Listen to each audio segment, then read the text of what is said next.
Ah, aujourd'hui, nous allons faire l'équarrissage du pirate. Du Vécar Bison. On va remonter la vidéo. Attention, vous effrayez pas. Allez, c'est moi. Parce que papy, il a pris des notes. Je tiens à saluer tous les petits jeunes qui nous font des petites chaînes RC, qui commencent tout petits avec des petites voitures, qui intéressent donc la tranche d'âge qui les concerne, puisqu'on n'est pas tous partis sur du gros 1 8e, 1 7e, avec des budgets entre 600 et 1000 euros, voire plus.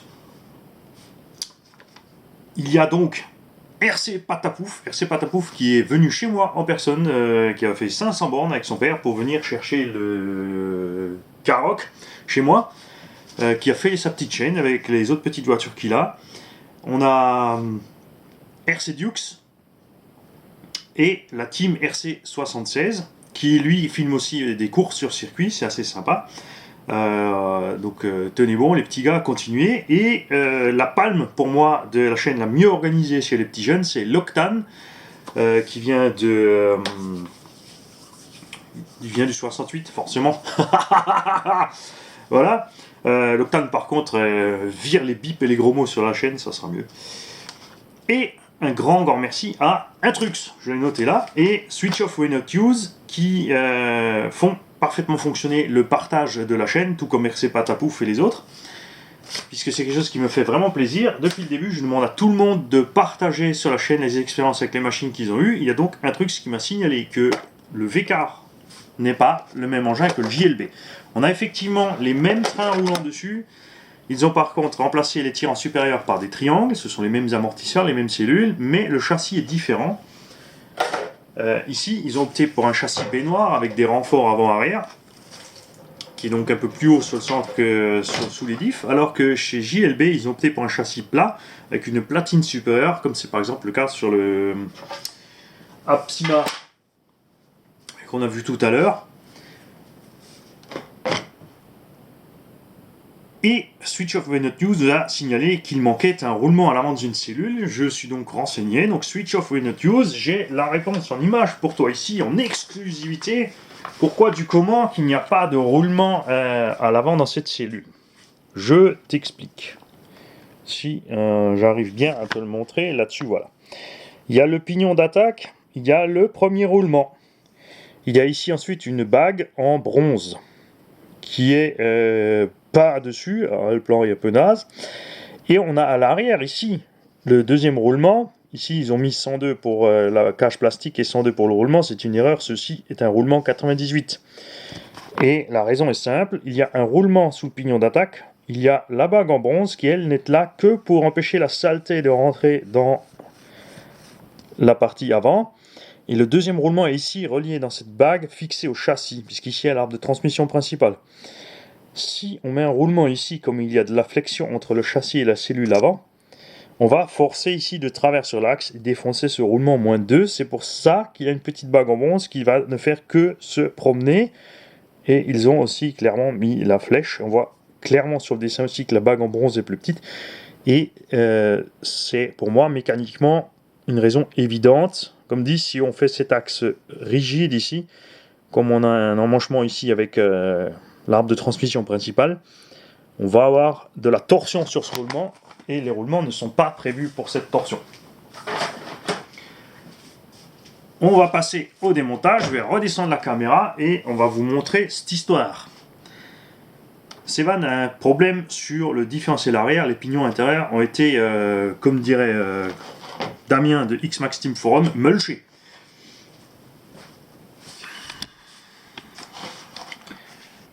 Voilà. Et papy met les lunettes. Alors, c'est parti. Donc aucune connaissance de la machine. On va faire comme d'habitude. Démontage simple. Enlever tout ce qui gêne au milieu. Sur le dessus puis le dessous. Et ensuite séparer les éléments. On prend le petit bac qui va bien. Et on met tout ça dedans.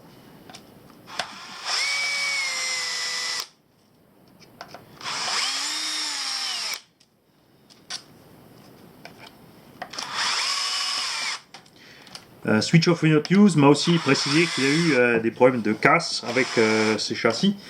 Ça c'est clair. Ça nous arrive aussi sur des machines de meilleure marque. Là où ça fait un peu moins mal au cœur là-dessus, c'est que les pièces ne sont pas très chères.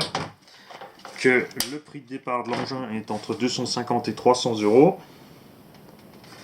Ça fait donc quand même une différence assez conséquente. Voilà, on a séparé là, on a séparé là. Ensuite, donc ici on tourne dans le beurre, au-dessus en dessous, c'est parce que les vis sont à travers un fourreau de toute évidence. Il faut donc maintenir la vis en haut ou en bas et dévisser de l'autre côté. Et là, je suis d'accord, c'est un peu chiant quand on est jeune, parce que je l'étais aussi, c'est qu'il faut 2 fois le même outil. Ça, c'est pas toujours pratique. D'un autre côté, les 6 pans en 1,5 mm sont les plus courants, sinon vraiment les clés qu'on a besoin le plus souvent. Il ne faut pas lésiner non plus sur une chose, c'est remplacer ces clés si elles sont endommagées. Parce que c'est très vite un problème. Si la clé est un petit peu endommagée, on va tourner dans le vide avec les têtes de vis. Ce que vous pouvez faire si votre clé est assez longue, c'est une fois qu'elle est usée au bout, c'est de disquer un petit bout ou de passer un petit coup de lime pour récupérer un bout plus tard. C'est pour ça que personnellement j'aime bien les tournevis qui sont en 6 pans jusqu'au bout, parce que du coup on peut les raboter à gogo comme un crayon. Ils ont peut-être arrêté de les faire parce que justement ça les embête. Très bien. Alors on a séparé en haut. On va séparer en bas. Alors là. Ce qui me plaît beaucoup ici par rapport au Artsima, parce que c'est la même catégorie de prix, c'est qu'on a quand même un moteur plus conséquent pour emmener la bestiole. Dans l'Artsima, il est vraiment le kiki. La machine est un peu plus lourde, c'est vrai. Les triangles ont l'air de meilleure qualité. Les amortisseurs, il n'y a pas photo. Et ils sont très nettement meilleurs ici sur cet engin.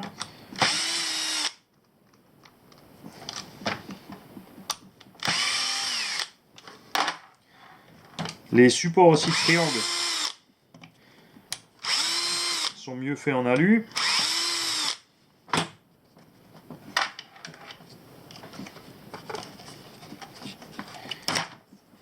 Voilà, donc patin inférieur. Hop.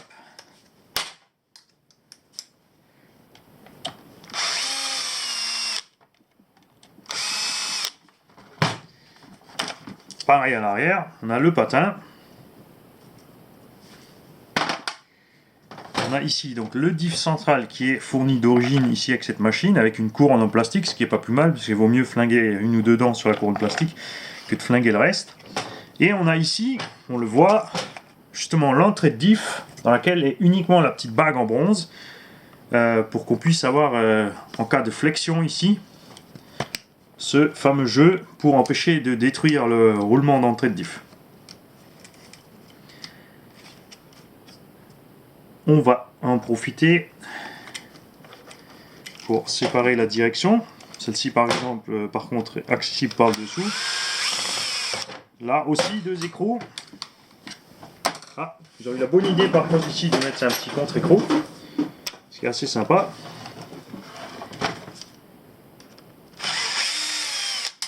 Voilà.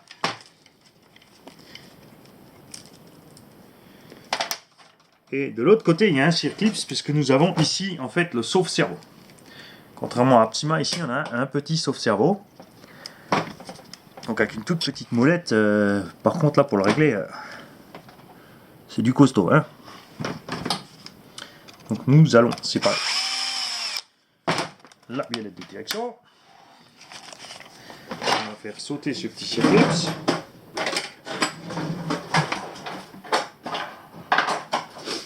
Moi, je vous dis, il y a Sévan qui est en train de transpirer au boulot.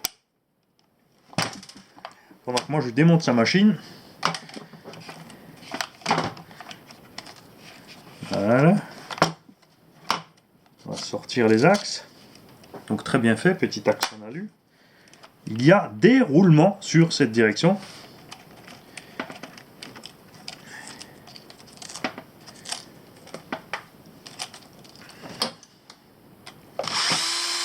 On va dégager aussi tout de suite le pare-choc avant.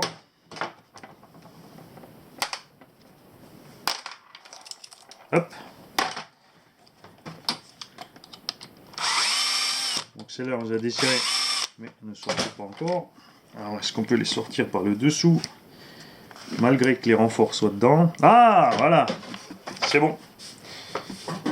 Donc là, vous voyez, le démontage est quand même beaucoup plus compliqué que le Artima. Vous avez plein de petites pièces fourrées un peu partout. Il faut tenir ici ces deux puits en aluminium qui n'ont qu'un seul méplat. Il est donc impossible d'utiliser une clé pour les tenir. Et il faut une pince plus balèze. On va donc sortir une pince plus balèze.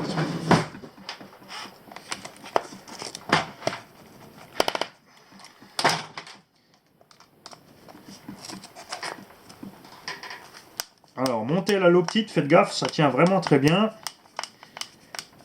Là, je pense que ça risque d'être un problème pour un jeune.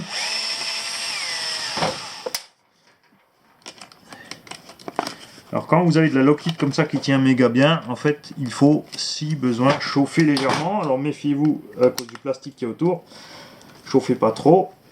En plus c'est de l'alu donc la chaleur est très vite transmise. Vous pouvez par exemple mettre la panne du fer à souder sur le bout de l'alu. Dès que ça commence à fumer un petit peu, vous savez que c'est assez chaud et la low kit va craquer plus simplement.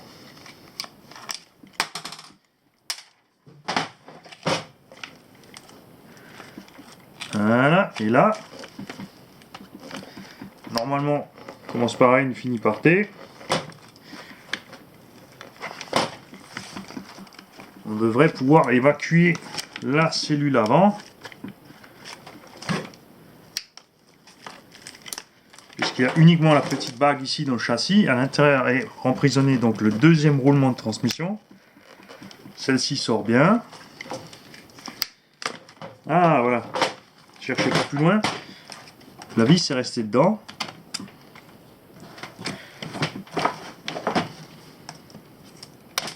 Voilà.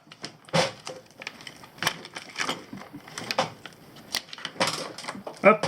Le train avant. On a donc la direction qui est miniature, mais très bien faite. Franchement, il n'y a pas lieu d'avoir beaucoup plus. Et on a ici donc cette bizarrerie avec un seul roulement à l'avant. Et le deuxième roulement est ici dans cette petite bague. Alors les roulements par contre sont rikiki. C'est plus petit que ce qu'on peut voir sur certains dixièmes. Et ce petit jeu là est fait justement pour ne pas forcer sur ce roulement. Le problème bien sûr de ce jeu, c'est que ça va changer l'entredent entre le diff et le pignon. Pour le régler, ça va être très difficile. Pour faire quelque chose de correct, on a donc des risques de casser ce différentiel avant. On va mettre ça de côté et on va démonter le train avant. Donc sur celui-ci, on ne va pas juste vous montrer comme sur l'autre, puisque c'est symétrique. Ici, je vais démonter l'avant, montrer comment il est fait, et je vais vous séparer l'arrière du châssis pour qu'on puisse sortir le slipper, parce que là aussi ils n'ont pas prévu de moyen de sortir rapidement le slipper de là. Le différentiel est donc monté flottant dans ces deux bulkheads. Vous voyez, il peut tourner. Pour le sortir de là, on sépare la plaquette avant et arrière de maintien du triangle.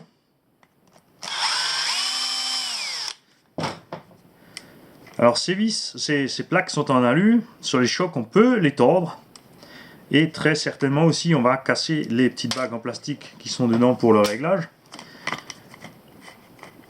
C'est quelque chose de couramment utilisé en RC. Les petites bagues ici ont un sens. Donc si vous les sortez, vous les rentrez, vous allez changer tout simplement votre angle de suspension. Ce qui n'est pas forcément ce que vous voulez. Donc repérez bien dans quel sens ils étaient montés au départ pour pouvoir les mettre dans le bon sens à l'arrivée. Si ces petites plaques sont tordues, vous les posez sur quelque chose de dur, un bon coup de marteau, c'est reparti, c'est à nouveau droit. C'est pas la peine de les changer à gogo, hein.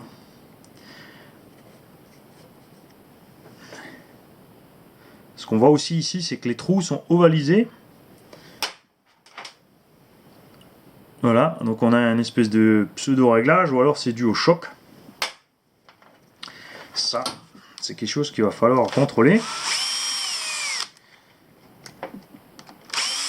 Ensuite, vous séparez la tourelle. C'est bien, moi je démonte, mais vous voyez rien. Je vais passer de l'autre côté. Mais pas malin, Mani. Oh, n'importe quoi, Mani. Mani, tu déconnes. Voilà. Hop, on a le dit format.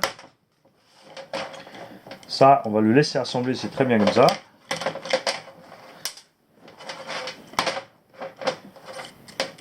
Les roulements tournent parfaitement rond, pas de souci à ce niveau-là.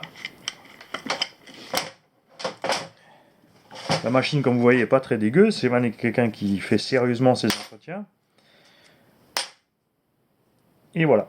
Donc là, le boîtier différentiel ne tient que grâce à ces deux bulkheads là, qui sont d'ailleurs très légers. On va l'ouvrir. Et voici la bague en question de plus près. Pas très compliqué à remplacer pour un roulement. Il suffit de racheter un roulement de la même taille et de le remettre là. Mais je sais franchement pas si c'est une bonne idée, honnêtement. Puisque cette bague a bien du jeu là-dessus.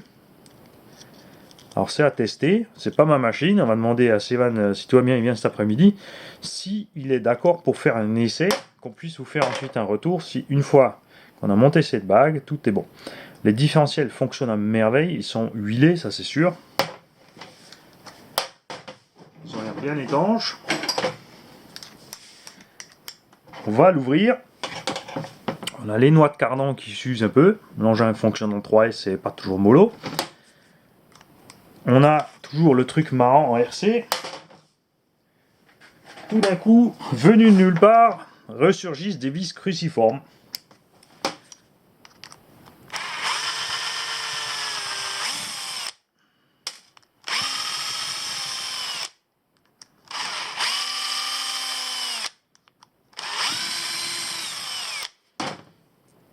Voilà. Différentiel 4 satellites montés avec un joint. Ça, c'est génial. C'est ce qu'on aurait aimé avoir dans le Apsima. Huilé. Super boulot. Tout est en métal. Les axes, les pignons, tout. Le carter en plastique, mais qui n'a pas fondu, même en 3S. Voilà. Mais Sévan est quelqu'un qui sait relâcher les gaz quand ça commence à mouliner. J'ai dit à beaucoup d'entre vous à maintes reprises. C'est normal que vous moulinez les diffs. Si dès que la roue gonfle, vous restez sur les gaz, ou encore plus, vous appuyez à fond la caisse dessus. Bien sûr, vous allez me dire, ah tu fais aussi. Ah ouais, mais bon, avec mes Monster 1/8, avec des carters en alu, c'est un peu moins sensible. Et je fais l'entretien qui suit derrière. Ne croyez pas qu'il n'y a jamais rien à changer. Ok, on va poser ça de côté. On va laisser le train avant ensemble. Bien sûr, vous pouvez vous simplifier la vie en enlevant les roues. Et on va séparer maintenant la partie arrière du châssis pour atteindre ce différentiel. Alors à l'arrière, pour atteindre les deux vis qui sont maintenues dans ces puits, ça se complique un peu. Il y a le renfort arrière. Il faut donc d'abord démonter le renfort arrière qui est dans le chemin. Même s'il est assez flexible, à la limite on pourrait le pousser.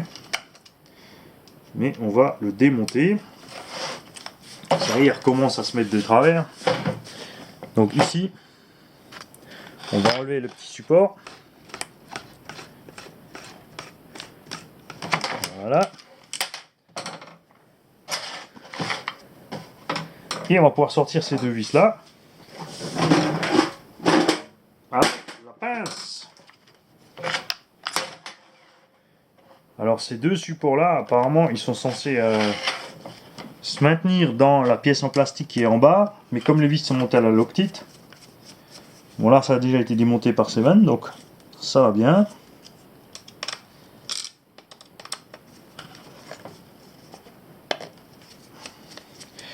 comme il y a un petit méplat sur sur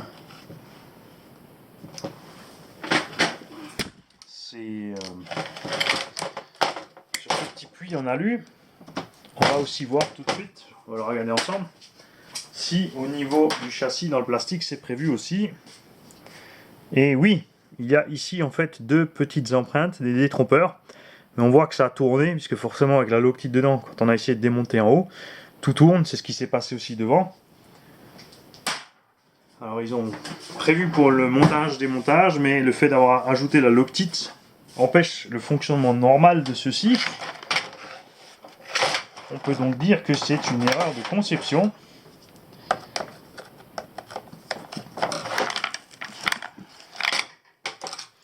Alors ce que j'aime bien par contre, c'est que le patin inférieur s'enlève séparément, que c'est un tout petit patin, donc on peut l'avoir en pièces détachées si jamais on l'a cassé, comme c'est le cas ici. C'est vannes endommagé sur un gros choc sur cette cellule, cette pièce. Voilà. J'aime bien aussi le fait que les câbles pour les LED ont été placés convenablement dans la machine et pas de façon à toujours devoir être démonté et remonté. Alors à l'arrière, on a le roulement ici à l'arrière, pas une bague en bronze, parce qu'on a en plus ici le roulement qui tient le différentiel. Là aussi un roulement ridiculement petit, ici un roulement de taille acceptable. Et le diff, eh bien, je sais pas si on l'entend, ça craque dans tous les sens.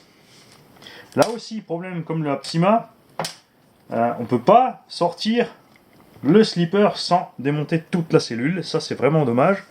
Un simple emmanchement ici en carré ou de mes plats aurait fait l'affaire. C'est vraiment dommage. Ensuite, je viens de voir autre chose. Au niveau de l'axe de transmission centrale, on a l'axe qui allait se promener et on ne tournait plus que sur la moitié de la noix. Ce qui explique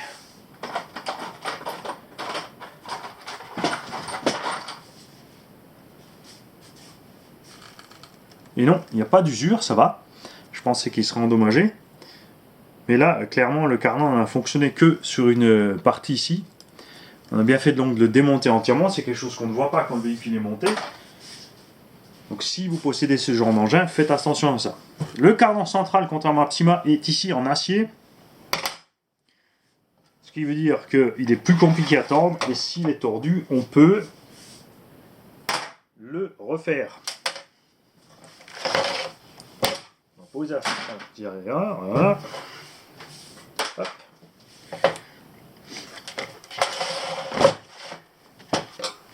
Donc le différentiel arrière, même histoire que le diff avant, je ne vais pas vous montrer tout le démontage. On va uniquement ici atteindre ce qui nous intéresse.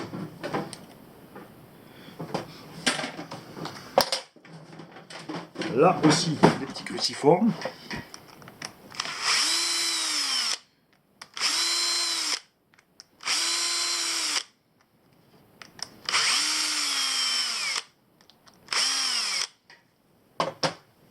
Voilà. Et on voit clairement là-dedans la couleur de la graisse, que ça a bien chauffé, ça a bien travaillé.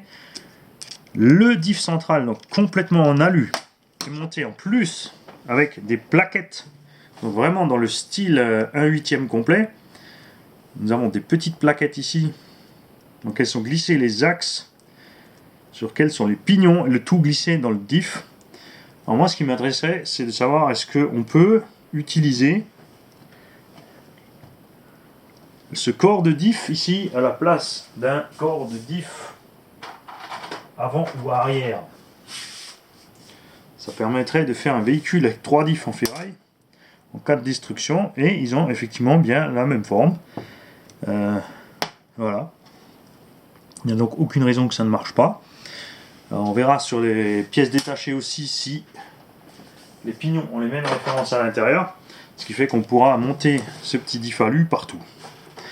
Et là, ce qui s'est passé, à première vue, quand on regarde les pignons, ça a l'air propre et bien, mais ils sont creusés. En fait, ils sont devenus concaves ici, il y a une usure, Et avec le jeu, donc quand tout ça travaille, ça s'écarte. Et on a une perte de motricité dans un grand bruit fracassant, bien inquiétant. Voilà, je vous dis à bientôt. On va remonter cet engin donc avec Sevan. S'il est d'accord pour qu'on filme le remontage et l'explication, etc., on le fera. Si on a envie d'être entre nous, ben, on restera entre nous. Et on vous montrera les essais, bien sûr, aux mains de son propriétaire, pour voir ce qu'il sait faire avec. Salut les gars. Petite astuce aussi, des fois le planétaire qui est au fond ici du corps de diff, si vous avez un diff sur lequel on ne peut pas démonter de côté, tient solidement à l'axe, et même en prenant une pince anti-entier on n'arrive pas à le sortir. Donc ce qu'il faut faire en fait, c'est tirer, pousser ici. Ça y est, on recommence avec les allusions. Pour en fait décoller le planétaire de l'axe qui est généralement collé à la graisse. Une fois que ça c'est fait, vous pouvez ensuite tirer tranquillement sur le planétaire. Bon, ici bien sûr j'ai déjà démonté, et je vais vous montrer autre chose qui me paraît assez impressionnant, mais c'est le cas aussi sur la Ptima. C'est le jeu énorme qui a en fait l'axe à l'intérieur. Un 8e, on a un ajustage un peu plus précis. Ici on a vraiment un jeu énorme, ce qui fait que évidemment, vous voyez à l'intérieur, le planétaire peut se promener dans tous les sens sur les satellites, ce qui peut expliquer aussi la destruction du diff. Alors on ne sait pas si cette usure là s'est fait suite à la destruction ou c'est ce qui a causé la destruction. En tout cas, on n'a pas de limaille, on n'a rien d'anormal. On est plutôt enclin à croire que c'est bien un problème de la pièce. Donc ce serait intéressant d'avoir ici par exemple un corps de diff 9 pour voir ce qui se passe, mais là on voit quasiment à travers d'un côté, ce qui n'est pas bon du tout. Et on est parti.